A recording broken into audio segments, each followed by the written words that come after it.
Jumbo टोली चाहिँ केका लागि त? यो जम्बो टोली त्यो खालि अब पिकनिक गएको हो। यो आफैले मेरो भ्रमण गराऊ भनेर मागेर गराइएको भ्रमण जस्तो देखिन्छ। भ्रमण दलले केही गर्ला भनेर आश गर्ने ठाउँ छैन। भारतसँग थप केही कबुलियत गर्ने हो, अरू केही दिएर आउनुहुने हो, उहाँहरू लिएर केही आउनुहुनेवाला छैन। नेपाल अब चीनतर्फ छैन, खोइ बिआरआई कार्यान्वयन भएको। चीनले नेपालसँगको कूटनीतिक सम्बन्धमा झड्का खाएकै हो। रुसले अहिले अमेरिकी डलरलाई विस्थापित गर्ने योजना अगाडि सारेको छ। उनको शस्त्रीकरण सिद्धियो। अब फिनल्यान्डलाई पनि सम्भवतः रुसले अब निशाना बनाउन सक्ने बलियो सम्भावना देखिँदैछ। बाहिरी शक्तिले आएर मात्रै परिवर्तन गरिदिन्छन् भनेर म चाहिँ त्यो आशा राख्दिनँ। विविध घटनाक्रम र सन्दर्भमाथि केन्द्रित रहेर कुराकानी गर्नका निम्ति अग्रज पत्रकार राजनीतिक विश्लेषक निमकान्त पाण्डे हामीसँग हुनुहुन्छ। पाण्डेजी स्वागत छ। धन्यवाद ज्योतिजी। जम्बो टोली लिएर त्यसमा पनि व्यापारीहरू, कतिपय विवादास्पद मान्छेहरू बोकेर देउबाजी दिल्ली पुग्नु भएको छ। देउबाजीको यसपटकको भ्रमणलाई तपाईँले कसरी हेर्नु भएको छ?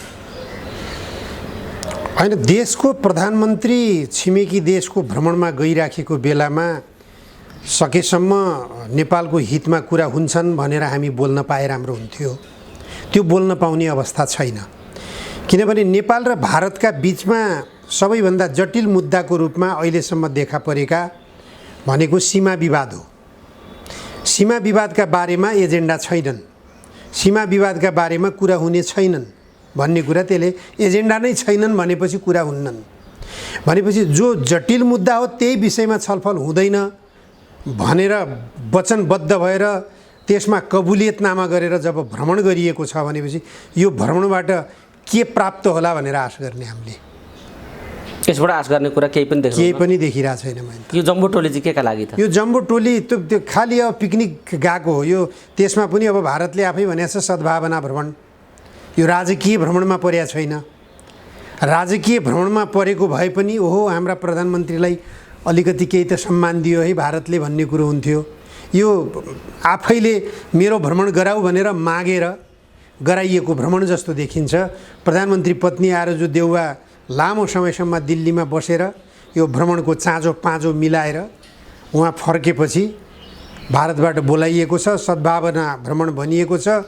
अब लगेर कालापानीमा आफ्नो सैनिक क्याम्प राखेको छ, लिपुलेक लिम्पियाधुरा कब्जा गरेको छ, सुस्ता महेशपुर कब्जा गरेको छ, बाटो खनेको खनै छ। ती विषयहरूमा उठानै नगर्नु अझ भएन भनेर तपाईँले थाहा पाउनु भएको होला। अब केही दिन अगाडि मात्रै हाम्रो नेपालको सशस्त्र प्रहरी बलले इन्डियन स्क्याभेटरको चाबी नै खोज्न पर्ने अवस्था सृजना आयो। त्यो अवस्थासम्म सृजना भएको छ। त्यो विषयमा बोल्न नपाउने, बोल्ने छैनन् हाम्रा प्रधानमन्त्री। अनि यो भ्रमणले नेपाललाई केही पनि हुनेवाला छैन। यो खालि पिकनिक खान गए हुन् भन्ने मान्छु म त। भनेपछि यसमा अरू तर्क गर्नुपर्ने कुनै आवश्यकता देखिएन। यो केही आवश्यक छैन। नेपालको हितमा यो भ्रमण दलले केही गर्ला भनेर आश गर्ने ठाउँ छैन। अब आजै मात्र मैले त्यो भारतका पूर्व सैनिक नेता अशोक मेहताको एउटा अन्तर्वार्ता हेरेका थिएँ। त्यो अन्तर्वार्तामा उहाँले प्रष्ट भन्नुभएको छ नेपालसँग अमेरिकाले गरेको एमसिसी सम्झौता एकदम ठिक गर्यो भनेपछि शेरबहादुर देउवा प्रधानमन्त्रीले एमसिसी सम्झौता गराएकोमा केही पुरस्कार प्राप्त गर्न पनि सक्नुहुन्छ, किनभने यो भारतको हितमा, भारतको स्वार्थमा, भारतको चाहनामा अमेरिकाले जबरजस्ती नेपाललाई लदाएको हो एमसिसी सम्झौता भन्ने कुरो पनि स्पष्ट छ। केही स्वार्थ अमेरिकाका होलान्, तर इन्डो पेसिफिक स्ट्र्याटेजी अन्तर्गतको हो भनेर अशोक मेहताले पनि बोल्नु भएको छ। शेरबहादुर देउवाको भारत भ्रमण भनेको भारतसँग थप केही कबुलियत गर्ने हो। अब गण्डकी, कोशी, कर्णाली, महाकाली, अरुण यी जम्मै नदीहरू दिइसकेको सन्दर्भमा अरू केही दिएर आउनुहुने हो, उहाँहरू लिएर केही आउनुहुनेवाला छैन। मैले केही आश गरेका छैन। पाण्डेजी, एउटा पाटो भयो हाम्रा नेताहरूले केही न केही बुझाउँदै आएका छन्। सबैले सबैका पालामा बुझाउने, उपहार दिने, यस्ता खालका कामहरू भइराखेका छन्। नेपाली जनता यसलाई टुलटुलो हेरेर बसिराखेकै पनि छन्। अब कहिलेसम्म हेर्ने भन्ने प्रश्न छँदैछ। तर एउटा कुरा बताइदिनुहोस्, जसरी अशोक मेहताको प्रसङ्गमा तपाईँले अहिले कुरा उठाउनुभयो, अशोक मेहताले चीनको नेपाल नीतिको सन्दर्भमा जुन खालको अभिव्यक्ति दिएका छन्, कूटनीतिक सम्बन्धका सवालमा उनले जुन अभिव्यक्ति दिएका छन्, त्यो अभिव्यक्तिको धरातललाई तपाईँले हेर्दा कस्तो देख्नुहुन्छ? अशोक मेहताको त्यो अन्तर्वार्तामा तपाईँले भने जस्तै चीनसँगको सम्बन्धको बारेमा कूटनीतिक अभिव्यक्ति उनले दिएका छन्। त्यसबाट मैले त एउटा के निष्कर्ष निकालेको छु भने अशोक मेहता भनेको लगभग भारत सरकारको आवाज बोल्ने मानिस हुन्। उनले नेपाल एकीकरणमाथि पनि प्रश्न उठाए भन्ने मान्छु म। नेपाल एकीकरणको नेतृत्वकर्ता पृथ्वीनारायण शाह हुन्। पृथ्वीनारायण शाहले नेपाललाई दुई ढुङ्गा बीचको तरुल मान्दै आएका हुन्। भारततिर पनि ढल्किन हुँदैन, चीनतिर पनि ढल्किन हुँदैन। सन्तुलित सम्बन्ध राखेर नेपालले आफ्नो विकास गर्नुपर्छ भन्ने अवधारणा अन्तर्गत नेपाल दुई ढुङ्गा बीचको तरुल हो भनेर पृथ्वीनारायण शाहले बोलेका हुन्। अशोक मेहताले भनेका छन् अब नेपाल दुई ढुङ्गा बीचको तरुल रहेन, तीन ढुङ्गा बीचको तरुल रह्यो। एमसीसी पास गरिसकेपछि तीन ढुङ्गा बीचको तरुलको रूपमा नेपाल बनेको छ भनेर अशोक मेहताले बोलेका छन्। यसले के स्पष्ट गर्छ भनेदेखि भारतले नेपालको एकीकरणको सवालमा पनि प्रश्न उठायो। नेपाल अब चीनतर्फ छैन। एमसीसी पास गरिसकेपछि नेपालको मामलामा भारत र अमेरिकाको जित भयो। अशोक मेहताको भनाइ छ, त्यहाँ प्रष्ट रूपमा बोल्नुभएको छ उहाँले अन्तर्वार्तामा। हामीले पहिलेदेखि भन्दै आएका थियौँ एमसीसी सम्झौता नेपालको हितमा छैन। हितमा छैन मात्र होइन, यो नेपालको पूर्ण रूपमा अहितमा छ, नेपाल राष्ट्रको अहितमा छ। यसले नेपाललाई अमेरिकाको उपनिवेश बनाउँछ, नेपालको जल सम्पदा भारतको कब्जामा पुर्याउँछ भनेर भन्दै आएका थियौँ। त्यो स्वयं भारतका पूर्व सैनिक नेता अशोक मेहताको भनाइबाट पनि यो कुरो पुष्टि भइराखेको छ। यो कति वस्तुपरक छ उनको तर्क? होइन, तथ्यमै नेपाल नीतिमा चीन असफल भयो र हाम्रो विजय भयो भन्ने उनले जुन खालको अभिव्यक्ति दिएका छन् अन्तर्वार्तामा, के नेपाल नीतिको सवालमा चीन असफल भएकै हो? उनको मेहताले उठाएको अर्को कुरो के छ भने खोइ बीआरआई कार्यान्वयन भएको। चीनले एमसीसी भन्दा पहिले त बीआरआई सम्झौता गराएको हो नेपालसँग। बीआरआई सम्झौता कार्यान्वयनतर्फ चीनले किन उदासीनता देखायो? के थिए बीआरआईमा सम्झौता भएका बुँदाहरू? कुन कार्यान्वयन भयो? खोइ चीनबाट नेपालको काठमाडौँमा रेल आएको। यस्ता प्रश्नहरू उनले उठाएछन् अन्तर्वार्तामा। तर यो आम नेपाली जनताले पनि उठाउँदै आएको कुरो हो। चीनले सम्भवतः कूटनीतिक मामिलामा आफ्नो असफलता देखाएकै जस्तो बुझिने क्रममा अशोक मेहताले पनि त्यो टिप्पणी गर्नु त्यति ठुलो कुरो हो जस्तो लाग्दैन मलाई। किनभने चीनको विरुद्धमा उनले आफ्नो अन्तर्वार्तालाई केन्द्रित गरेका छन्। एक, नेपालले चीनतर्फ ढल्केर व्यवहार गर्दाखेरि भारतलाई पनि समस्या परेको थियो भन्ने उनको विश्लेषण स्पष्ट रूपमा आएको छ। यस मामलामा एमसीसी सम्झौतालाई सकेसम्म हुन नदिन चीनको भूमिका हुनुपर्दथ्यो। चीनले त्यो भूमिका निर्वाह गर्न सकेन। चीनले नेपालमा कम्युनिस्ट पार्टीको 2/3 नजिकको सरकार थियो, त्यो सरकारलाई टिकाउन सकेन, त्यो सरकारलाई निरन्तरता दिलाउन सकेन, प्रयास गर्यो। अशोक मेहताले त्यो पनि बोलेका छन्। यो पनि यथार्थ यो कुरो भागै कुरो हो। किनभने चीनले निकै महत्त्व दिएर आएको। अझ भन्यो भने तत्कालीन डबल नेकपाले एउटा सेमिनारै राख्यो, सी विचारधारा भनेर प्रशिक्षण कार्यक्रमै राख्यो। सी विचारधाराको प्रशिक्षण समेत गरिएको पार्टी किन टुक्रा टुक्रा भयो त? सी विचारधारामा प्रशिक्षित नेता कार्यकर्ताहरू किन विभाजित भए? यो त चीनको सरकारको विषय त हुनै पर्थ्यो। अशोक मेहताले गलत कुरो उठाएका छैनन् यो मामलामा। सी विचारधाराले एमसीसी सम्झौतालाई स्वीकार गर्छ त? सी विचारधारा प्रशिक्षित केपी ओली, प्रचण्ड र माधव नेपाल पनि त हुन्, पार्टी फुट्या थिएन नि त त्यो बेला। सँगै थियो पार्टी। सी विचारद्वारा प्रशिक्षित नेताहरू हुन् यिनीहरू। मार्क्सवाद लेनिनवाद माओवाद भनेर, माओ विचारधारा भनेर माओवादी पनि हुन् नि। माओवादी पनि हुन्। यिनीहरूले थप सी विचारधारालाई पनि प्राथमिकतामा राखेका थिए। सी विचारधाराले एमसिसीलाई स्वीकार गर्छ गर्दैन? त्यसकारण अशोक मेहताले गरेको विश्लेषण ठ्याक्कै मिल्छ। यिनीहरू एमसिसीमा लम्पसार हुनु भनेको चीनसँग दूरी बढाएकै हुन्। यस अर्थमा चीनले नेपालसँगको कूटनीतिक सम्बन्धमा झड्का खाएकै हो, झड्का पाएकै हो। अब बीआरआई कसरी कार्यान्वयन गर्ने? बीआरआईले लक्षित गरेका जति पनि योजनाहरू थिए ती योजनाहरूलाई सफल हुन एमसिसीले दिन्छ त? अब एमसिसी बाधक नबन्ला? प्रश्न देखिएकै छ नि। चीनका ठिक छ, यो एउटा पाटो हो। भारतीयहरूको पनि के छ बुझाइ भन्ने कुरा पनि आइराखेको छ। ठिकै भएको छ।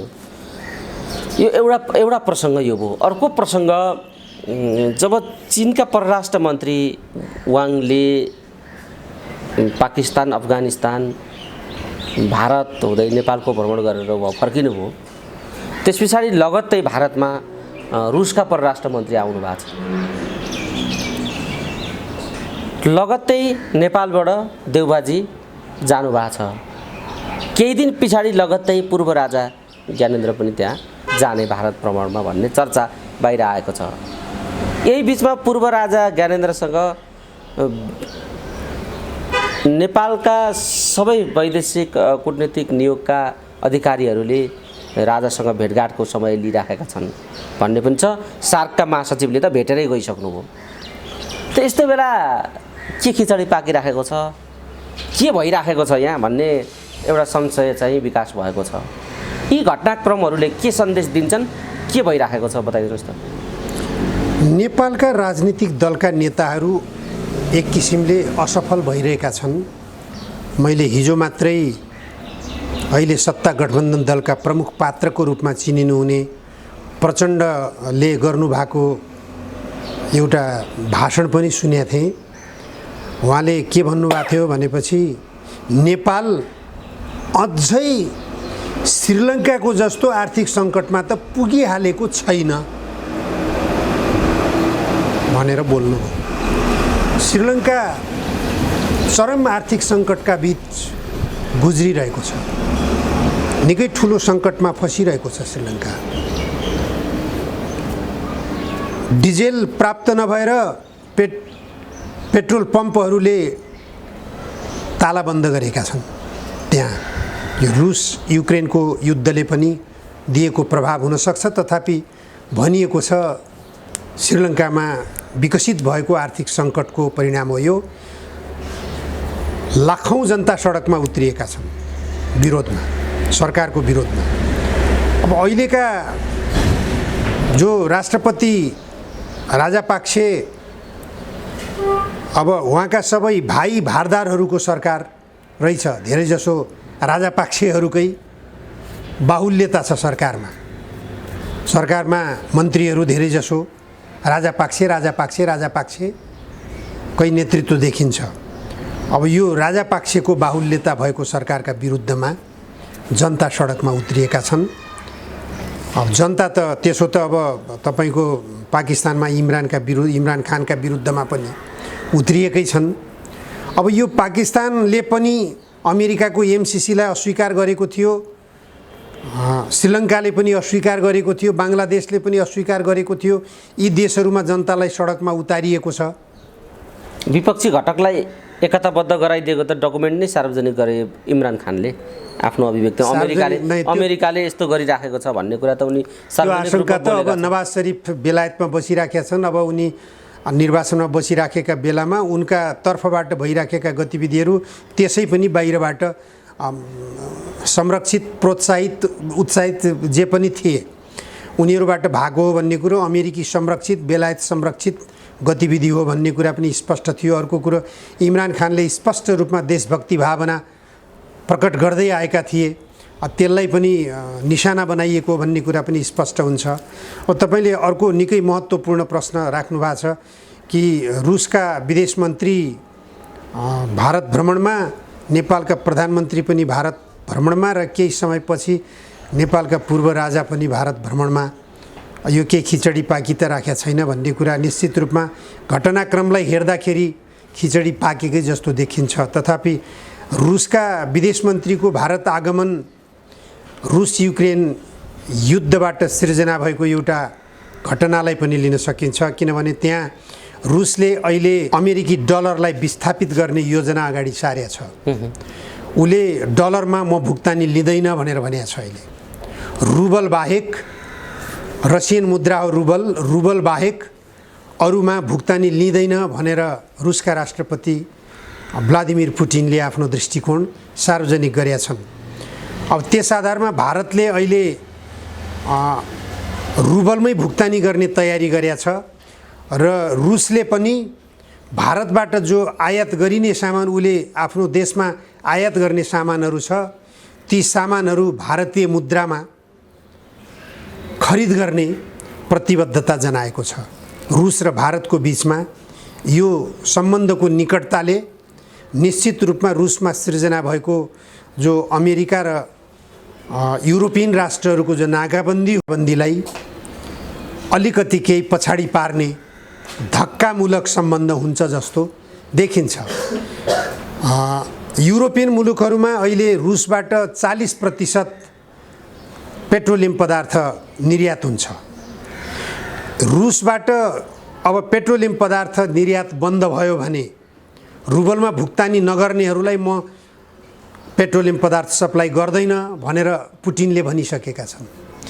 त्यसरी पेट्रोलियम पदार्थ यदि युरोपमा रोकियो भने युरोपियन मुलुकहरूमा पेट्रोलियम पदार्थको हाहाकार हुनेछ। त्यो हाहाकार हुने भनेको त्यहाँ जाडोले कठ्याङ्ग्रिएर मर्ने अवस्थामा पुग्नेछन् त्यहाँका नागरिकहरू। कुनै काम चल्ने छैन, अगाडि सबै कामहरूमा अवरोध हुनेछ। पेट्रोलियम पदार्थमै उनीहरू आश्रित छन्।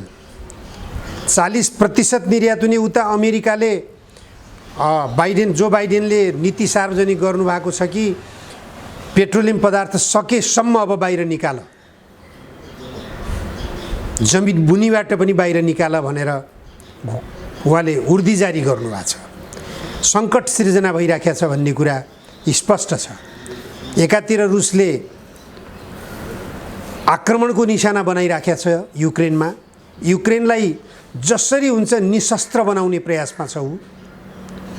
उसले आणविक शस्त्रहरू भण्डारण गरिएका ठाउँहरूमा मात्रै निशाना प्रहार गरेको छ।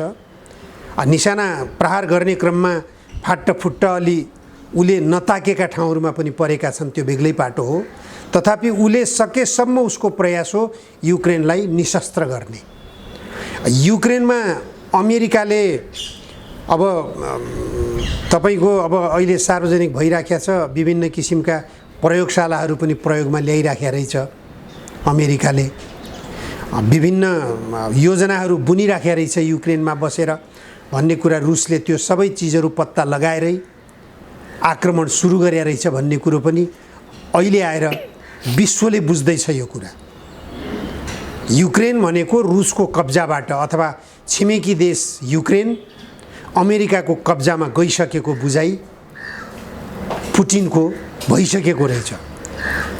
त्यसबाट त्यो अमेरिकाको कब्जाबाट बाहिर निकाल्नको निम्ति उसलाई निशस्त्र गर्नु रुसको निम्ति आवश्यक थियो। त्यो गरिरहेका रहेछन् पुटिनले भन्ने कुरा स्पष्ट भइरहेछ। लगभग उनले निशस्त्र गरिसकेका छन्। अब अहिले युक्रेनका राष्ट्रपति भोलोदिमिर जेलेन्स्कीले जुन हारगुहार गरिरहेका छन् उनको शस्त्रीकरण सिद्धियो। मलाई सहयोग गर, हतियारमा म सकिएँ, मलाई सहयोग गरेनौ भने तिमीहरूको पहिलेको आश्वासन व्यर्थ हुनेछ भनेर अहिले रोइ कराइ गर्नुको कारण के? यसबाट स्पष्ट हुन्छ कि उनी नाङ्गिए, उनी सिद्धिए, उनको सर्वनाश भइसक्यो। अब अमेरिका र बेलायत युरोपियन मुलुकहरूले जति सहयोग गर्छन् त्यही सहयोगबाट उनी टिक्ने हो। नेटो गठबन्धनले अब तपाईको फिनल्यान्डबाट पनि अब सुरु गरिरहेछ। पोल्यान्डमा त अब घोषित रूपमै राखिसकेको छ। अब फिनल्यान्डलाई पनि सम्भवतः रुसले अब निशाना बनाउन सक्ने बलियो सम्भावना देखिँदैछ। स्थिति त्यसतर्फ गइरहेको छ। नेपालको परिवर्तनमा तपाईँले जो प्रश्न गर्नुभएको छ, नेपालमा अहिले तत्काल त्यस्तो परिवर्तन ल्याउन सकिहाल्लान् जस्तो चाहिँ मलाई लाग्दैन, किनभने अमेरिकाको स्वार्थमा भर्खरै मात्र एमसिसी सम्झौता पारित भएको छ। विश्व राजनीतिक रङ्गमञ्चमा यदि अमेरिकाले झड्का खायो भने, जसरी अफगानिस्तानबाट अशरफ घानी भागेर गए, त्यसै गरी युक्रेनबाट जेलेन्स्की पनि भागेर जानुपर्ने अवस्था सृजना हुन सक्छ। अब जेलेन्स्कीलाई समर्थन गर्ने देउवा प्रचण्डहरू के गर्छन् भन्ने पनि एउटा प्रश्न आयो नि त। किनभने अब बङ्गलादेशले, पाकिस्तानले, भारतले पनि रुसको पक्षमा उभिए। युक्रेनकोलाई समर्थन गर्न उनीहरूले चाहेनन्, उनीहरूले गरेनन्। तर बङ्गलादेश, पाकिस्तान, भारतभन्दा अगाडि बढेर, अझ चीनभन्दा पनि भनौँ, चीनभन्दा अगाडि बढेर नेपालले युक्रेनको पक्ष लियो। अब यो खालको द्वन्द्वमा नेपाल एक ढङ्गले एक्लिएको स्थिति पनि छ। यो कदमले नेपाललाई अब कहाँ पुर्याउँछ र अब रुस र रुससँग सम्बन्ध जोडिएका यी देशहरूसँगको सम्बन्ध कसरी अगाडि बढ्छ, यो विषयले कहाँ पुर्याउँछ। जस्तो भारतका एक थरी विश्लेषकहरू फेरि उल्टो कुरा गरिराखेका छन्। एमसिसी पास गरेर महान काम गर्यो नेपालले, भारत, अमेरिका, नेपाल एउटा बाटोमा गए भन्ने खालको गर्व गर्नेहरू पनि छन् भारतको जिम्मेवार ठाउँबाट। अघि पनि हामीले चर्चा गऱ्यौँ। फेरि यही मामलामा भारत रुसको पक्षमा उभिएको छ भनेपछि रुस चाहिँ कसरी दुईटा नाउमा खुट्टा टेकेर रुसलाई समर्थन गरेर भारत कसरी दुईटा नाउमा खुट्टा टेकेर भारत उभिरहन सक्छ। भारतका अगाडि पनि एउटा भारतले पनि क्लियर गर्नुपर्ने स्थिति त पक्कै बन्ला। तर त्यही मामलामा नेपाल फरक ढङ्गले पृथक कोणमा युक्रेनको पक्षमा उभियो। अब हाम्रो र यो रसियन पाटोमा उभिएका, रसियनको समर्थनमा, रुसको समर्थनमा उभिएका देशहरूको सम्बन्धको स्थिति कस्तो बन्छ र ठ्याक्कै हाम्रो पोजिसन के छ छिमेकीहरूसँगको, अब हाम्रो पोजिसन कस्तो बन्छ, कता जाने देखिन्छ, यो स्थितिले कहाँ लान्छ भन्ने कुरामा तपाईँ के भन्नुहुन्छ यो विषयलाई? नेपालले युक्रेनको पक्ष किन लियो भन्ने कुरा त स्पष्ट छ। यो एमसिसी सरकार हो। एमसिसी सरकार भनेको अमेरिकाको सरकार हो। अमेरिकासँग एमसिसीमा बाँधिएपछि नेपाल सरकारले स्वतन्त्रपूर्वक आफ्नो असंलग्नताको सिद्धान्तमा टिक्न सक्दैन। अब यो संलग्नता प्रष्ट रूपमा देखाइसकेको छ। असंलग्नताको बाटोमा अब नेपाल छैन, स्पष्ट हुन्छ। त्यसकारण अब तपाईँले जहाँसम्म भारतको कुरा गर्नुभएको छ, भारतको व्यापारिक स्वार्थ हो।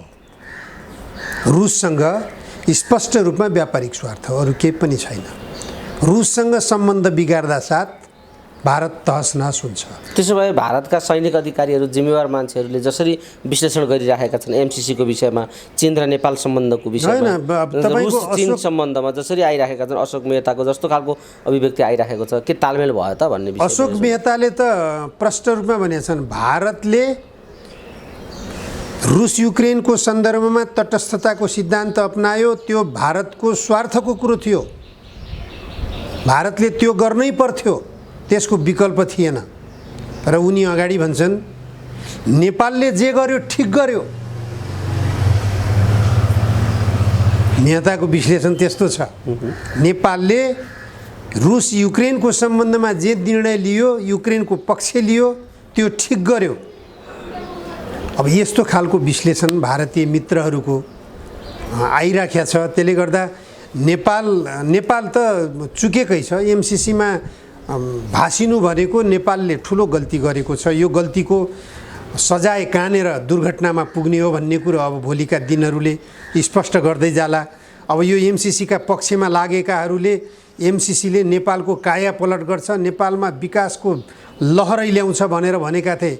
खै अहिलेसम्म त्यस्तो लहरको सम्भावना त केही पनि देखिएको छैन। कहरकै सम्भावना देखिएको छ। त्यो कहरको सम्भावना बिचमा नेपाल गुज्रिँदै गइरहेको छ, भासिँदै गइरहेको छ। भर्खरै मात्र चीनका विदेश मन्त्री वाङ्गीले नेपाल भ्रमण गरेर फर्किनुभयो।